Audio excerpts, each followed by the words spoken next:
तर कसे आहात मंडळी? आय होप सगळे छान आणि व्यवस्थितच असतील.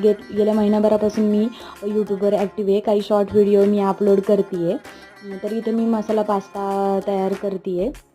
मसाला पास्ता बनवण्यासाठी मी पॅन घेतला. पॅनमध्ये तेल थोडंसं ओतलं. ते गरम झाल्यावरती अद्रक लसूण हिरवी मिरची टाकून घेते. ती थोडंसं फ्राय झाल्यावरती इथे बारीक चिरलेला कांदा, टोमॅटो, शिमला मिरची आणि चिसून घेतलेलं कॅरेट टाकले आणि मग त्याच्यामध्ये काही सॉसेस ॲड केलेत. सॉसेसमध्ये tomato ketchup, red chilli sauce आणि पिझ्झा पास्ता सॉस मी ॲड करून घेतले आणि त्याच्यानंतर मी थोडंसं मीठ टाकलं आणि मग शिजवून घेतलेला वरतून त्याच्यामध्ये टाकून दिला आणि आपला मसाला पास्ता इथे रेडी आहे. तर मंडळी, तुम्हाला माझे रेसिपीचे व्हिडिओ, रांगोळीचे व्हिडिओ जर आवडत असतील तर नक्कीच माझ्या चॅनलला लाईक करा, शेअर करा आणि कमेंट करा आणि प्लीज सबस्क्राईब माय चॅनल. आणि तुम्हाला जर नोटिफिकेशन हवे असतील माझ्या रेसिपीचे, रांगोळी व्हिडिओचे तर बेल आयकन दाबायला विसरू नका. थँक्यू.